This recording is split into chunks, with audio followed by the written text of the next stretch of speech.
Doctor Yunus সরকার ব্যর্থ। ইউনূস সরকার এখন স্বীকার করছে যে তারা আসলে ব্যর্থ। বাংলাদেশের বর্তমান আইন শৃঙ্খলা পরিস্থিতি আসলে বিএনপি নিয়ন্ত্রণে। বিএনপি যদি মন চায় চাঁদাবাজি করে, বিএনপি যদি মন চায় কাউকে বহিষ্কার করে, বিএনপি যদি মন চায় যে কাউকে পুলিশকে ধরতে বলবে ধরে, যদি বলে যে না সে 7 খুন করলো তাকে পুলিশে ধরতে পারবে না, ধরতে পারবে না। পুরো পরিস্থিতি এখন বিএনপির নিয়ন্ত্রণে।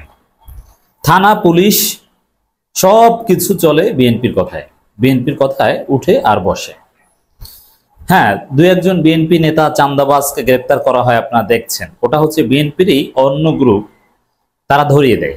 বিএনপির কনসার্নের বাইরে পুলিশ কিচ্ছু করতে পারে না। এটা সেই লন্ডন বৈঠকের পর থেকেই যখন পুলিশ বুঝেছে যে তারেক রহমানকে তো ইউনূস প্রাইম মিনিস্টারের মতো ট্রিট করেছেন, অতএব তিনি ক্ষমতা আসতে যাচ্ছেন, অতএব তাদেরকে তেল মারা শুরু করি। তো মাননীয় স্বরাষ্ট্র উপদেষ্টা কথাই বলেছেন যে রাজনীতিবিদদের তেল দিবেন না, পুলিশকে বলছেন, অথচ তারা তো তেল সেই 13 জুন থেকেই দেওয়া শুরু করেছে। তো পরবর্তীতে এই বিষয়টা তো জানাজানি হয়ে গেছে যে একটা পাতানো নির্বাচনের খেলা চলছে। 240 আসন বিএনপিকে দেওয়া হচ্ছে। এখন 240 আসন দেওয়া হচ্ছে, এর মানে যে 240-ই দেওয়া হবে তা না, একদম রাউন্ড ফিগার দিলে কেমন না। এ কারণে 39, 37 বা 33 বা 42 বা 43 এরকম একটু অড করে দেওয়া হবে, অড ইভেন না, যাতে মানুষ বুঝতে না পারে যে একদম পাতানো।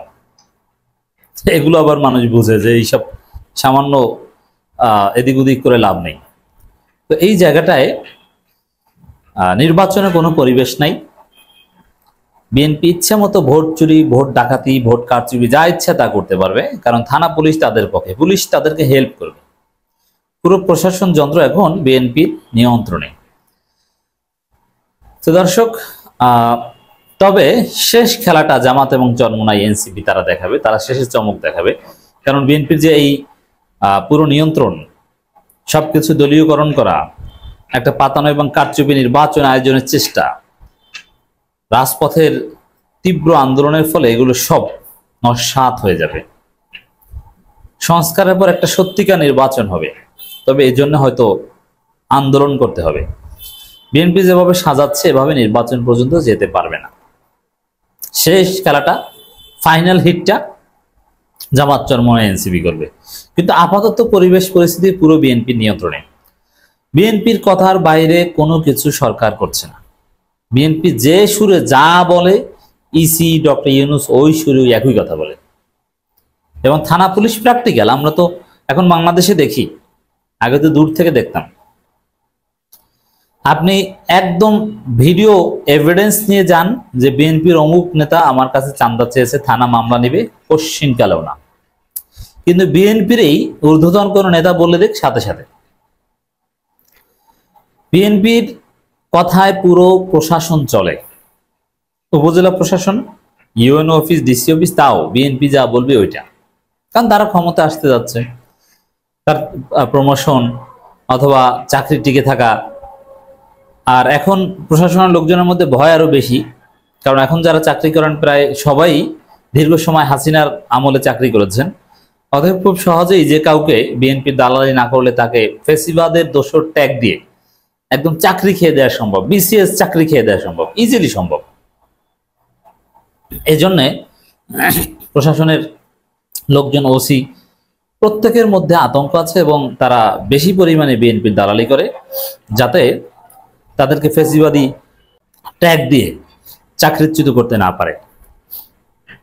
দর্শক, স্বরাষ্ট্র উপদেষ্টা বলছেন আইন শৃঙ্খলা পরিস্থিতি কিছুটা খারাপ হয়েছে, এমন তিনি কিন্তু স্বীকার করছেন যে কিছুটা খারাপ হয়েছে। এই কিছু খারাপ না, তিনি তো বলছেন জাস্ট এই চুরি, ছিনতাই, কিছু মারামারি, কাটাকাটি, রক্তারক্তি, এগুলোর কথা। এটা মুখ্য বিষয় না। কিন্তু আইন শৃঙ্খলা রক্ষাকারী বাহিনী যে ভয়ানক পর্যায়ে দলীয়করণ হয়েছে, এটা আমলে নিলে আপনি কি বলবেন? এটা কনসিডার করলে তো আসল রহস্য বের হয়ে আসবে। তো স্বরাষ্ট্র উপদেষ্টার বক্তব্যে স্পষ্ট হয় আসলে তাদের পক্ষে নির্বাচন করা সম্ভব না। এটা বিএনপির অনেকেও টের পেয়েছে। বিএনপির আসাদুজ্জামান রিপন বলেছেন নির্বাচনের আগে কয়েকটা সরকার আসতে পারে, এই সরকারের নিয়ন্ত্রণ নাই পরিস্থিতির উপর। পরিস্থিতি নিয়ন্ত্রণ করছে বিএনপি। এমনকি সামাজিকভাবে জামাত চরমনায় তেমন প্রভাব নাই। জামাত চরমনায় গুরুত্বপূর্ণ রাজনীতি করছে, কিন্তু টেম্পো স্ট্যান্ড, বাস স্ট্যান্ড, বাজার মোস্টলি বিএনপির কথা চলছে। তবে হ্যাঁ, কিছু কিছু জায়গায় আছে, বগুড়া অথবা নীলফামারী, সিরাজগঞ্জ, এরকম কিছু কিছু জায়গায় জামাত ইসলামের একটা শক্ত অবস্থান আছে, যে জামাতকে জিজ্ঞেস করে, প্রশাসনকে জামাতের সাথে সমন্বয় করে, বিএনপির সাথে সমন্বয় করে কাজ করতে হয়। কিন্তু 90% বা 95% জায়গায় বিএনপি, আওয়ামী লীগ যেরকম সব দলীয়করণ করেছিল, দখল করেছিল, রাম রাজত্ব কায়েম করেছিল, বিএনপি ওইটা করে ফেলেছে। দেশের আইন শৃঙ্খলা পরিস্থিতির কিছুটা অবনতি হয়েছে বলে স্বীকার করেছেন স্বরাষ্ট্র উপদেষ্টা লেফটেন্যান্ট জেনারেল অবসরপ্রাপ্ত মোহাম্মদ জাহাঙ্গীর আলম চৌধুরী। এরকম কত কিছু স্বীকার করবেন, যে স্বীকারের চূড়ান্ত অর্থ দাঁড়াবে যে আপনাদের পক্ষে নির্বাচন সম্ভব নয়। সাম্প্রতিক সময়ে দেশে ঘটে যাওয়া বিভিন্ন ঘটনার পরিপ্রেক্ষিতে একথা বলছেন তিনি। স্বরাষ্ট্র উপদেষ্টা বলেন, আইনশৃঙ্খলা পরিস্থিতি এতদিন যেমন ছিল, সাম্প্রতিক কয়েকদিনের ঘটনায় আমি বলবো সেটা কিছুটা খারাপের দিকে গেছে। আমরা চেষ্টা করছি যাতে দ্রুতই আগের অবস্থায় ফিরিয়ে আনা যায়। আগের অবস্থা মানে কোন অবস্থা? দেখেন, প্রত্যাশাটা কি? আগের অবস্থা মানে কি হাসিনার আমলের মতো অবস্থা, না আপনাদের দায়িত্ব নেওয়ার পর প্রথম দিকের অবস্থা? খুব ভয়ানক প্রত্যাশা। বাংলাদেশে আইন শৃঙ্খলা পরিস্থিতি কখনোই আপদি মার্ক ছিল না। আমূল সংস্কারের মাধ্যমে পুলিশের পোশাক পরিবর্তন, নীতিমালা পরিবর্তন, আলাদা পুলিশ পরিচালনার জন্য একটা কমিশন গঠন, অনেক কিছুর মাধ্যমে একটা সুন্দর পুলিশিং সিস্টেম, নিউট্রাল একটা সিস্টেম, ইউরোপ আমেরিকার মধ্যে একটা সিস্টেম ডেভেলপ করবে, এটা হচ্ছে আমাদের প্রত্যাশা। কিন্তু না, তার প্রত্যাশা হচ্ছে ওই 2 মাস 3 মাস আগে যেরকম ছিল ওইভাবে, ওইটা করতে পারলে খুশি। কি অবস্থা ছিল? চাঁদাবাজি স্বর্গরাজ্যে পরিণত হয়েছে বাংলাদেশ।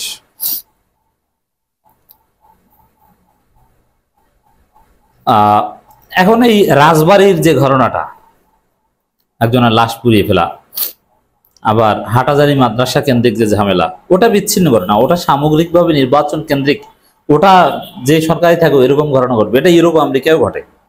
যেমন ফিলিস্তিনের পক্ষে মিছিল করার অপরাধে যুক্তরাজ্যে শত শত ফিলিস্তিন পন্থীদেরকে গ্রেপ্তার করা হচ্ছে, যুক্তরাষ্ট্রেও।